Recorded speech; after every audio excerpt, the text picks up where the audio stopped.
স্বয়ং আল্লাহ রাব্বুল আলামিন কেন এত গুরুত্ব দিচ্ছেন? লজিক আছে। আল্লাহ পাক নবী সাল্লাল্লাহু আলাইহি ওয়াসাল্লাম বলছেন যে বুনিয়াল ইসলাম আলা খামসে, ইসলামটা টিকে আছে পাঁচটা জিনিসের উপরে। কয়টা জিনিসের উপরে?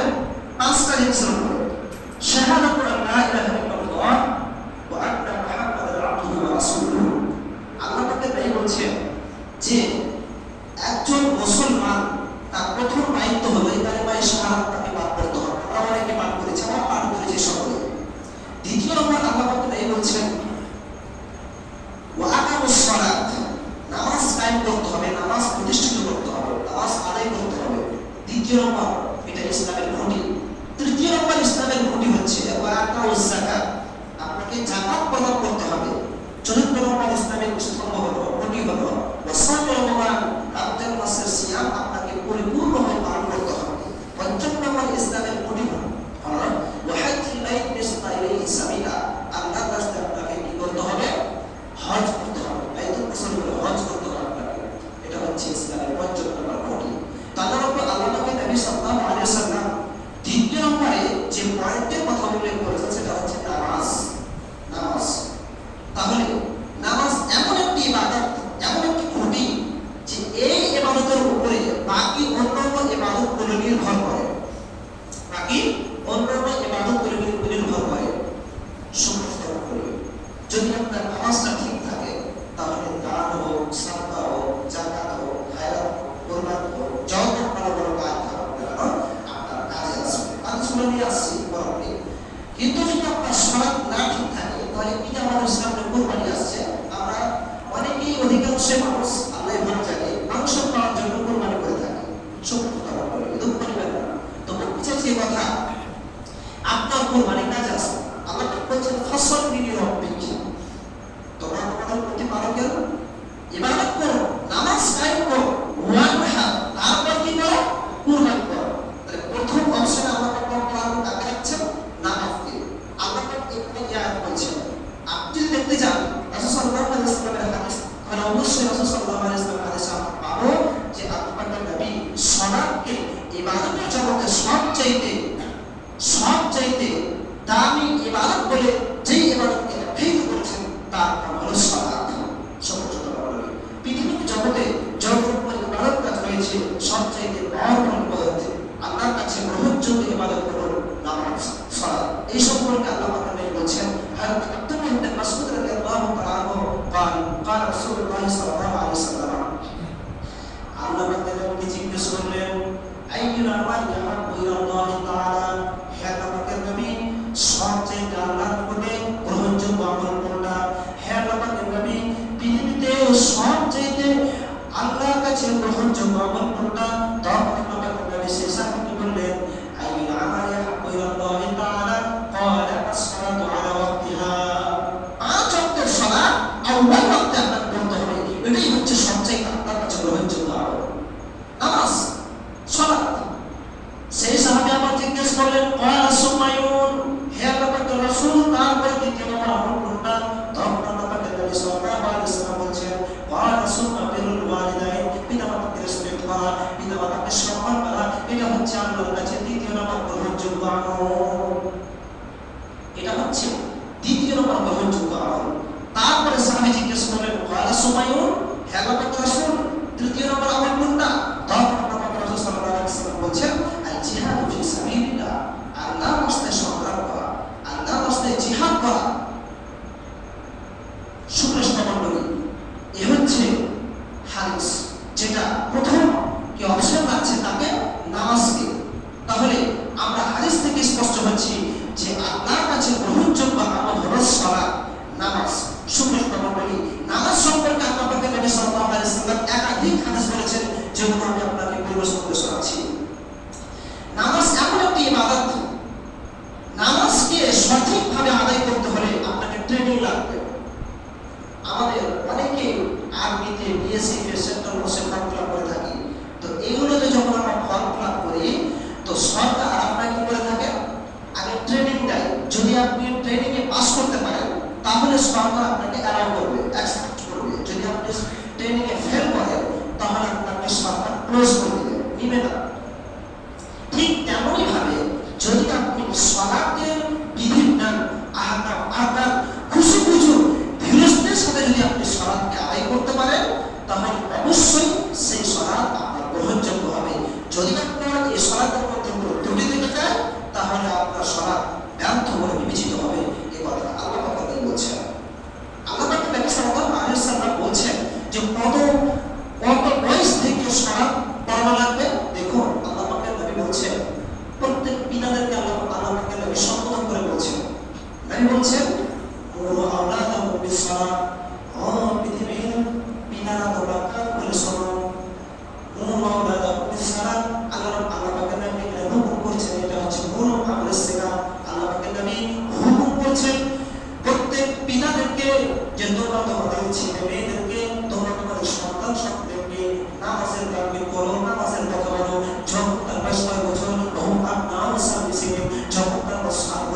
আপনার ছেলে মেয়েকে সন্তানদেরকে নামাজের তালিম করতে হবে। 7 বছর থেকে 10 বছর পর্যন্ত এই 3 বছরে আপনার ছেলে মেয়ে যদি 3 ওয়াক্তের পড়ে 2 ওয়াক্তের না পড়ে তাহলে কোনো গুনাহ হবে না। যদি আপনার সন্তান সন্ততি 7 বছর থেকে 10 বছর পর্যন্ত এই 3 বছরের মধ্যে যদি 1 ওয়াক্ত নামাজ পড়ে এটা সবচেয়ে ভালো। যদি 5 ওয়াক্ত পড়ে তাও ভালো, কিন্তু যদি 1 ওয়াক্ত ছেড়ে দেয় কোনো গুনাহ হবে না, কারণ সেটা সামালক হয়নি, কিন্তু আল্লাহ নবী যে কথাগুলো বলছেন যে 3 বছর সন্তান তার মানে কি? তার মানে হলো এটাই যে এটা হচ্ছে ট্রেনিং। কারণ 10 বছর যখন বয়স হয়ে যাবে তখন সালাতের মধ্যে যদি কোনো ত্রুটি না থাকে, এই জন্য 3 বছর এর আগে ট্রেনিং দিতে হবে যে সালাতের মধ্যে কোনো ঘাটতি না থাকে। বুঝতে পারছেন সালাতটা কত গুরুত্বপূর্ণ ইবাদত? যেই ইবাদত ভালোভাবে করতে হলে আপনাকে 3 বছর ধরে ট্রেনিং নেওয়া যায়। সমস্যা মণ্ডলী, এবার ছেলের বয়স 10 বছর হয়ে গেছে, এখন আর আব্বু আর বাবু বলে চলবে না, এখন তাকে প্রহার করতে হবে। নামাজ পড়বে না মানে নামাজ পড়তেই হবে যে কোনো মূল্যে। এর নাম হচ্ছে পিতা।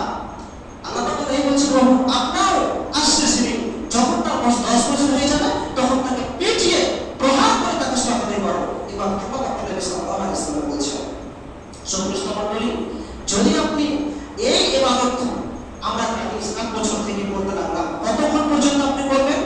এই ইবাদত কত দিন পর্যন্ত করা লাগবে আপনাকে? আল্লাহ রাব্বুল আলামিন সূরা হিজরের 99 নম্বর আয়াত আল্লাহ পাক বলছেন, ওয়া'বুদু রাব্বাকা হাত্তা ইয়াতিকাল ইয়াকিন।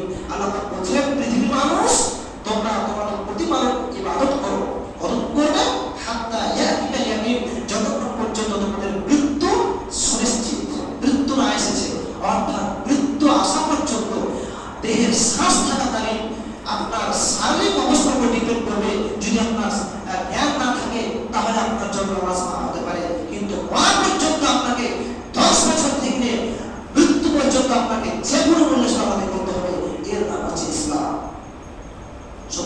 বলি এইভাবে আপনাকে সব নামাজ পড়তে হবে। যদি আপনি নামাজ পড়েন তাহলে আপনার উপকার কি হবে? যদি আপনি নামাজ পড়েন তাহলে আপনার উপকার কি হবে? এই সম্পর্কে একটা হাদিস বলি। আমরা নামাজের ফজিলত সম্পর্কে একটা হাদিস আমি আপনাদের সঙ্গে শেয়ার করতে চাই। সেটা হচ্ছে আবু হুরায়রা রাদিয়াল্লাহু তাআলা আনহু থেকে বর্ণিত, তিনি বলেন রাসূল সাল্লাল্লাহু আলাইহি ওয়াসাল্লাম বলেছেন, আর আইতু লাউ আন্না নাহার দামি আহাদিকুম ইয়াগতাসিলু ফীহি কুল্লা ইয়াউমিন খামসা। এই বলছেন সাহাবীদেরকে আমি যখন আপনাদের সম্পর্কে ভাষণ দিচ্ছি, ঠিক তেমনভাবে রাসূল সাল্লাল্লাহু আলাইহি ওয়াসাল্লাম সাহাবীদেরকে ভাষণ দিচ্ছেন। এমন অবস্থায় এই হাদিসটা তিনি বলছেন, আচ্ছা বলো তো, আইতু লাউ আন্না নাহার, তোমাদের বাড়ির কাউরি দরজার সামনে যদি একটা পুকুর থাকে, নদী থাকে, যেই নদীটা হচ্ছে প্রবাহমান নদী, সেই নদীতে যদি কোনো একটা লোক স্নান করে, গোসল করে 5 বার, আবার গোসল করবে কুল্লা ইয়াউমিন খামসা, 5 বার গোসল করবে, তাহলে বলো তো তোমরা যে হাত ইউবি দানি শাইউন, তার শরীরে তার গায়ে কি কোনো ময়লা কি লেগে থাকতে পারে? তখন সাহাবী বললেন, কালু ইয়া রাসূলুল্লাহ লা ইউবি মিন দানি শাইউন। কেন কথা নেই কখনো নেই, কারণ সেই লোকটা 5 বার গোসল করার পরে, 5 বার স্নান করার পরে কি করে তার শরীরে, কি করে তার গায়ে ময়লা কি লেগে থাকতে পারে? কখন লেগে থাকবে না। আল্লাহ পাক বলছেন, ফালা কাযালিকা বিসু সালাত খামস ইয়াউমাল্লাহু মিনাল হাদায়া। রাসূলুল্লাহ সাল্লাল্লাহু আলাইহি ওয়াসাল্লাম বলেন, কোন মানুষ যদি 5 ওয়াক্তের সালাত সঠিকভাবে আদায় করতে পারে, তো একটা লোক 5 বার গোসল করার কারণে তার ভেতরে যেরকম ময়লা লেগে থাকে না, ঠিক তেমন ভাবে 5 ওয়াক্তের নামাজ পড়ার কারণে আপনার ভেতরে জিন্দেগিতে আপনার আমল নামাজে কোনো আর কোনো থাকে না। আল্লাহ পাক এই বলছেন, ইয়াহুল্লাহু বিহান্নাল খাতায়া, তার এই পাপগুলোকে উজুর কারণে, নামাজ পড়ার কারণে তার পাপগুলো ধুয়ে মুছে পরিষ্কার হয়ে যায়। সুবহানাল্লাহ। সুবহানাল্লাহ বলি, এই হচ্ছে হাদিস। আমি আপনাকে ক্লিয়ার বোঝাই যে সালাতের কত গুরুত্ব দেওয়া হয়েছে, কত মহত্ব রয়েছে। এ হচ্ছে সালাত। শুধু তাই নয়, এবার আমি পয়েন্ট করেছি 2 নম্বর পয়েন্ট, যে যদি আপনি সালাত আপনি করেন রাসূলের পদ্ধতিতে না করেন তাহলে আপনার পরিণতি কি হবে? তাহলে আপনি কোথায় যাবেন?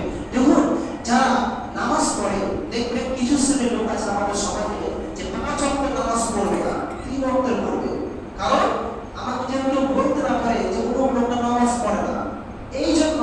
সে মানে ইসলামে মানে টিকিয়ে রাখার জন্য সে 3 ওয়াক্তে আসে 5 ওয়াক্তে আসে না। এবং একজন বেনামাজি লোক, একটা লোক জিন্দেগিতে কোনোদিন নামাজই পড়ে না, কিন্তু তার কপালটা এত ভালো যে একজন ভিআইপি এসেছে, তার বাড়িতে হাজী সাহেব এসেছে, কিন্তু লজ্জাতে করে তার একটা মানবতা আছে, তার ইতস্তত আছে, এই জন্য সে লজ্জাতে করে মসজিদে এসেছে। তো তার কি উদ্দেশ্য ছিল যে আল্লাহ রাব্বুল আলামিনকে সন্তুষ্ট করবে?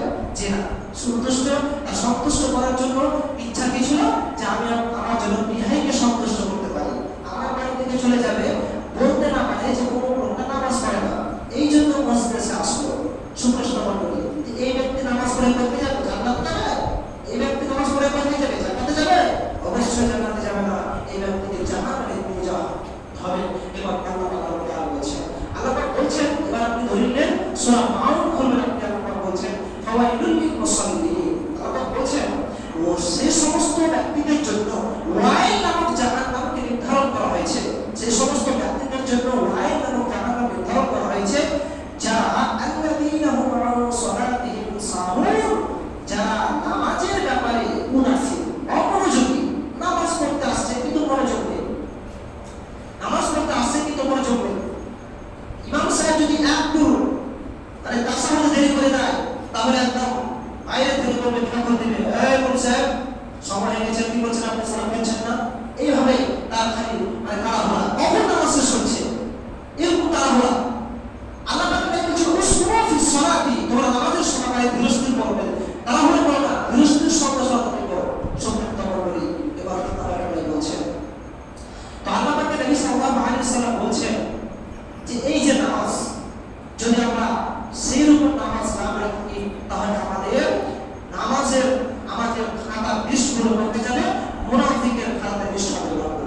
যদি আপনি সেই রকম নামাজ না পড়েন, আল্লাহ পাক নবী সাল্লাল্লাহু আলাইহি ওয়াসাল্লাম বলছেন যারা নামাজ পড়বে ঠিক কিন্তু তারা জাহান্নামে যাবে। নাম্বার 1 নাম্বার হলো যে তারা নামাজের ব্যাপারে অমনোযোগী, 1 নাম্বার কারণ।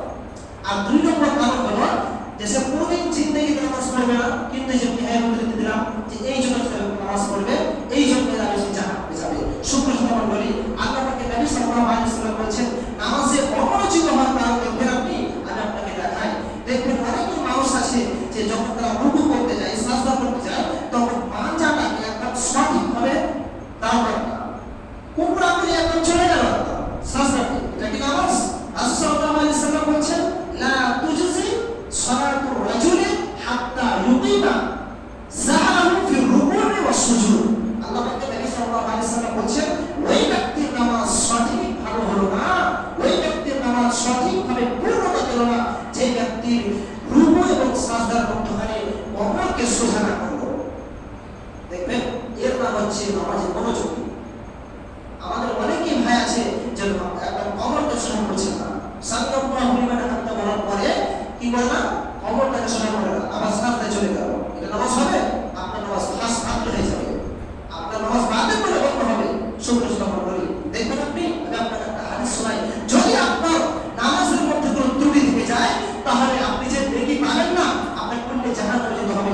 প্রমাণ, রাসূল সাল্লাল্লাহু আলাইহি ওয়াসাল্লাম এক মসজিদে বসে আছেন, এমন অবস্থায় এটা বর্ণিত হাদিস আবু হুরায়রা তিনি বলছেন যে রাসূল সাল্লাল্লাহু আলাইহি ওয়াসাল্লাম বসে আছেন মসজিদে এক প্রান্তে এবং এক সাহাবী প্রবেশ করলো মসজিদে। প্রবেশ করার মাত্র এসে নামাজ স্টার্ট করে দিল। নামাজ স্টার্ট করার পরে নামাজ যখন সে শেষ করলো তখন রাসূল সাল্লাল্লাহু আলাইহি ওয়াসাল্লামকে যে আসসালাম বললেন, কিন্তু হাজির হওয়ার পরে সালাম করলেন, তখন আপনাকে নবী শ্রদ্ধা করলেন যে ইজি ফিরে যাও, ফাসাল্লি বিসালাতি করো, আইনা কাম তুসাল্লি, তুমি সালাত করো। তাহলে এখানে হাদিস থেকে আমরা স্পষ্ট হচ্ছি এই কথাটা আল্লাহ পাক নবী সাল্লাল্লাহু আলাইহি ওয়াসাল্লাম সেই লোকটাকে 3 বার বলেছিল। তো আল্লাহ পাক নবী এখানে একটা কথা বলতে পারতেন যে আচ্ছা তুমি সালাত করেছো কিন্তু এটা খুব ভালো হয়নি, তো আর আগামীতে ভালো হওয়ার চেষ্টা করো, এইভাবে তুমি বলতে পারতেন। কিন্তু আল্লাহ পাক নবী একটা নামাজ পড়ে দিলেন যে ফাইন্না কাম তুসাল্লি, তুমি একদম সালাত করোই। বারবার সে সালাম যখন হচ্ছে আমি দিকে মুসাল্লি, হে আল্লাহ পাক নবী এর চাইতে আমি ভালো করে সালাত করতে পারি না, এর থেকে আমি ভালো সালাত করতে পারি না। তখন আল্লাহ পাক নবী সাল্লাল্লাহু আলাইহি ওয়াসাল্লাম তাকে সালাতের নিয়ম আর শিক্ষা দিয়েছেন কিভাবে সালাত করতে হবে। আল্লাহ পাক নবী বলেছেন ইযা কুনতা ইলা সালাতি ফাসবির উযুহা, এই বলছেন যে যখন তুমি নামাজের জন্য ইচ্ছা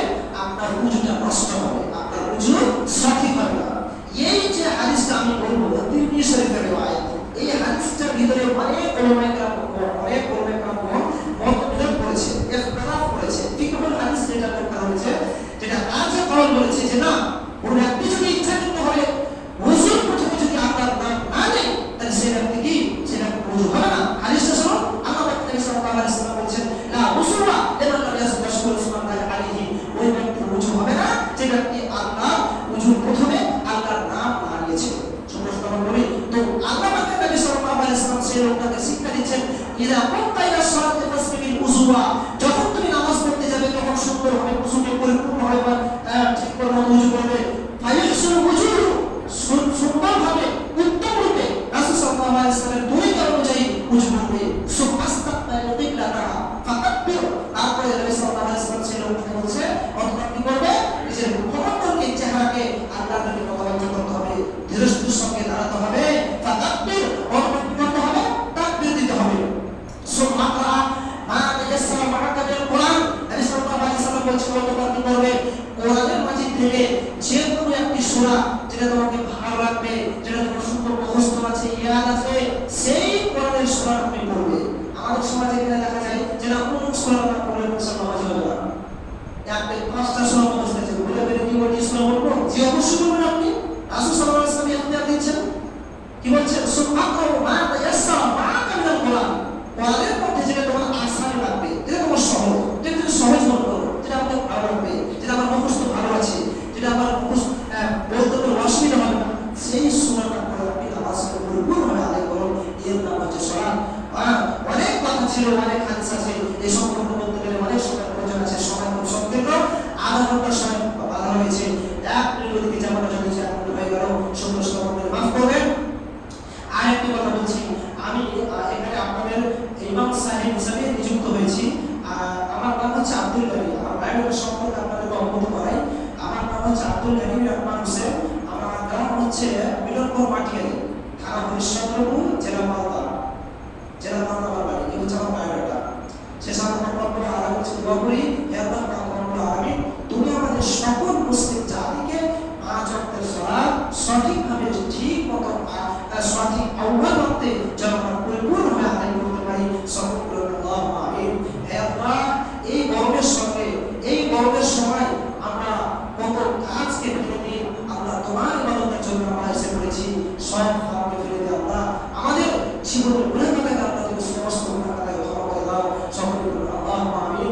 হে আল্লাহ, আমাদের যারা এখন বর্তমানে আগামী মাসের জিন্দেগি যারা স্থায়িত্ব আছে, মানে জায়গা তারা কি অবস্থায় রয়েছে,